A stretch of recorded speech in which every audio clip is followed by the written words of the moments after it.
As Russia has lost an enormous amount of tank, they lose a lot of experienced tank crew also, leaving the quality to go down with time, as newer, less experienced crew take the place of the lost crew.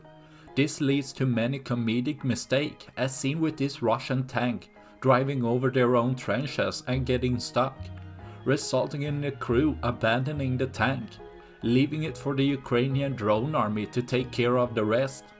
As the first drone hit causes parts to fly off, the second drone causes a fire, making sure the tank won't be brought back into service, taking out another of Russia's tanks, leaving one less for tomorrow.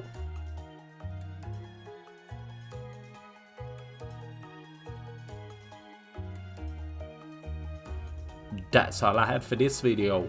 Please like and subscribe for more. Thanks for watching. Bye!